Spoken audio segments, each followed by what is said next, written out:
to be back. The skies are looking a bit darker out there, Walter. Now we're coming up to 1 hour and 25 minutes of race time in the 20k. We're going to look forward to hear another update from Marcia. But first up, we've got another special guest with us in the studio. We've got Gautier Bonnecarre. Did I say that right? Perfectly, yeah. Gautier Bonnecarre. Oh yeah, okay. I think it was exactly. So it was like you guys exactly just a copy. Thanks, John. Now, my first question is, what does your surname mean? We were discussing this. We were guessing at it. My surname is obviously, don't know if that's obvious, but Bonnecarre, which means like Bonnegarra in Italiano. Yeah, like a good race, good runner. So you were kind of destined to become a racer. I guess so. It wasn't the case when I was young. I was more of a soccer, like football player, but anyway, yeah, probably I should have looked closer to my name. exactly.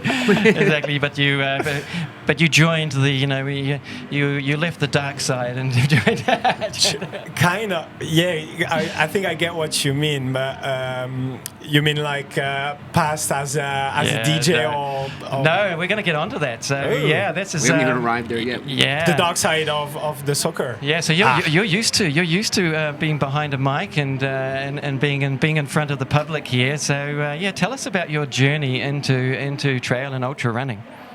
So the journey into trail and ultra has been it's been 5-6 years, starting from mountaineering mainly. So doing ultra, but as ultra hiking, ultra going through mountains, literally. So it started like that, and then competition came in because I was preparing for long activities, long hikes in the mountains, and it all started like that 5-6 years, and I've been running more seriously for the last couple of years, I would say.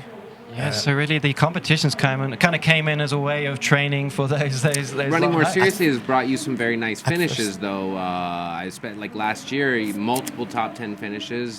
Finished 7th here at the Lavaredo Ultra Trail. Fantastic. It seems like whatever you've been doing is working. Yeah, probably because in the past, I'd say so. Probably because I've never expected anything from that. So when the expectation is very low, the outcome can be very big if you just work seriously, consistently. And last year was very successful for me, I would say so. The top 10 at UTMB is probably the main achievement, and even the feeling of doing it, the sensation throughout the race was incredibly good, so hopefully even better things in the future. Yeah, fantastic. Look, I think we're ready to go and bring in Marcia. So let's see how the descent is shaping up. Ale, ma. Dai che c'è dietro Isacco, a 30-40 secondi. Ale, via, op. Ale, Nadir Maghi, team La Sportiva. Passato in seconda posizione, ha fatto un recupero su Isacco Costa e va adesso, siamo sempre nell'ordine di un minuto, 15 km, ne mancano 5 e sappiamo benissimo le doti di Nadir Maghi. Vedremo se andrà a prendere l'amico Andrea Rustam, sempre team Laspo. Intanto dietro a una trentina di secondi, eccolo qua, dovremmo vederlo adesso giungere, eccolo, Isacco Costa. Isacco Costa, le via. Anche lui una bella corsa, per cui ancora non è ancora detto per il podio. Veramente anche quest'anno sarà una lotta anche per la prima posizione. Dunque Isacco Costa comanda Andrea Rostan, team Laspo, secondo Nadir Maghi, team Laspo, e terzo team Sintego. Isacco Costa, Lavaredo Ultra Trail 20k, e domani sarà l'altra giornata, la giornata della 50k, della 120 con la partenza alle 8 per la 50, e invece la partenza alle 11 la grande Lavaredo Ultra Trail 120k, una storia infinita, grande. Oh, fantastic! And immediately coming back. Yeah, we've just got the first arrival coming into the finish line. That's the race done and dusted. Less than 1.5 hours. So Nadir Maghi looks like he absolutely nailed it tonight. It came back for the back-to-back win. Did I understand that correctly? Yeah, he ran past so quickly. I didn't see his bid number. Yeah. Well, it's a they run pretty fast into the finish line. I think that's Andrea, Jonathan. I think. Looks like because we got the fans. Yeah, exactly. Here we Yeah, go. you're right. We got Ross down. Oh wow, well, that was close in the end. They're both wearing their caps backwards. Right. No, I mean it seems like twins out there together. Same kit. Yeah, exactly. Well, it looks like La Sportiva 1 and 2. So with Ezequiel Costa, yeah, he's probably going to be not too far behind them in third place. So you've actually had some very big things going on in your life, personal life though, away from the trail. You've recently become a father. Yes, exactly. Well, end of last year, we had a little baby, Titouan, and so he's now 7 months old. And congratulations! Cheers! Yeah, congrats! Fantastic. So quite cheers. Quite a big change, but a very happy change, and we build a house as well on the side. We move in next month. Wow, year. Fantastic. It's a challenging year. Trying Logistically. To keep being competitive on the races and doing those projects as well. So, yeah. Are you getting good sleep at night? I am. I think. Well, is a good sleep, to be honest. I think we got a good rhythm back home. Excellent. Good for you. He goes Stay to on bed it. 7, wakes up 6 now, but still a long. Good. No, that's excellent. That's Routine good. is important, The parents friend. know. Routine is important, Routine is friend. important. And now it's all went. It's all went back because we're on holiday and we went as a family. So with the van and the heat and everything, it's more challenging, I would All say. the bags, the stroller, all those things, big decisions. Fantastic. And so you're with the family here in Cortina. Yep. Oh, Yeah. that's fantastic to have everybody here supporting you. That's Good. Well, wonderful. we don't have assistance, but it's good for the support, for the mental support, at least. No doubt.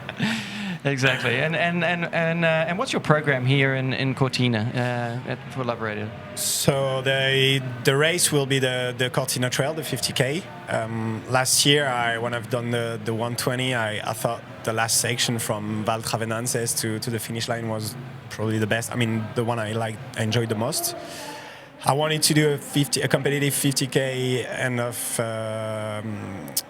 the spring, so this race has the same rules as OCC as well. I'm racing OCC end of August and no assistance, not around the same time, but I think that's a good prep for UTMB races. Sure. In general, the Lavaredo 120 and 50K and 80K. If you're looking to do the UTMB end of August, it's probably one to pick up. I would say I would recommend. Yeah, how much does your training regimen change when you go from a distance like 120 and then down to a 50? Are you doing like more strength training? Or do you kind of stick to the same routine? The routine changed, obviously. I cut the volume by a third around. Well, that's a lot. Yeah. Yeah, that's a lot. But I was doing around 20 hours a week, so. I kept a fair amount of hours of training, and I've looked in the winter. I've done a road marathon. I've done also a skimo race. So I've built both the aerobic engine and more explosive, impact less, and more explosivity. Trying to do road marathon and shorter races in the early season. So that was the plan mostly. With the reduced volume, was part of that decision becoming a new dad and sort of having a bit more of that time to support and to it was kind of like just kind of made sense to go down a distance? Yes, well, the shorter. It's hard to say that it's 50 kilometers. Exactly. I like what you're saying. I say with a wry smile. I don't like to say that. Okay, so it's not only a 50. Only 50. Let's say the marathon to 50, 60K formats are very explosive races, and obviously the plan, because I had a bigger aerobic base, I would say, thanks to the UTMB and the ultra preparations. So I knew that if I was cutting the volume down by a third or around, I would still be able to perform. Plus, I'm still 32, I think.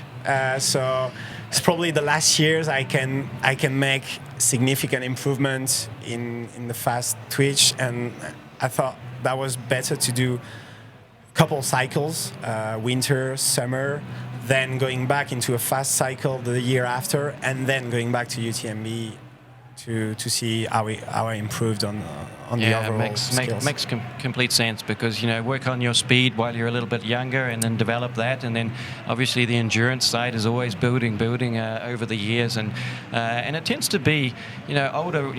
For the longer distances, it's the older runners that are on the top, and as you shift down to sort of shorter distances, I'm talking 5 and 10 kilometers.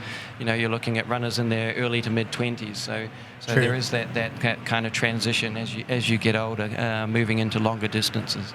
Completely. And I'd just like to say, as a parent, that it won't be the last time now in your life that you forget your age. It just is going to happen more and more and more at this point. Probably. I tend to forget a lot of things. You'll know exactly his. The number of years you have will start to grow a little fuzzy. Probably.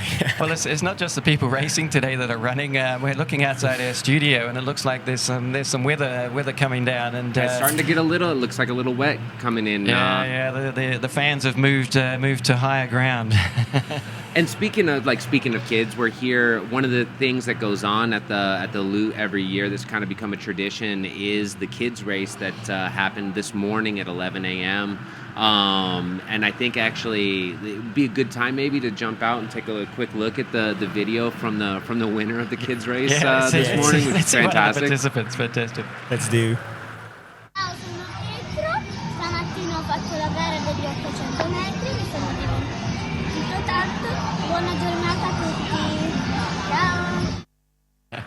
So that's Pietro. He was running the race today. He sounded pretty happy to get involved, and the kids ran from the start-finish line here in Corso Italia. They ran all the way down to the end of the pedestrian area where the La Sportiva shop is based, and then they turned around and ran back. So it's kind of like uphill on the way out and then downhill on the way back. So there were some big sprints coming in. Just to kind of describe, because I'm hearing it in my headphones right now, but if the folks at home that are watching this, you can hear. This thunderstorm has come through, starting to get pretty fierce. The rain is coming down nice and hard. You can kind of hear it in the background. The wind is whipping, and it is definitely going against the racers as they're coming down the Corso Italia here in Cortina. Yeah. Look, and like we say, the equipment that they have to take, it's. Maybe 99% of the races you might not need it, but there's always the chance where the weather turns like it has now, and that'll be pretty important out there on the track.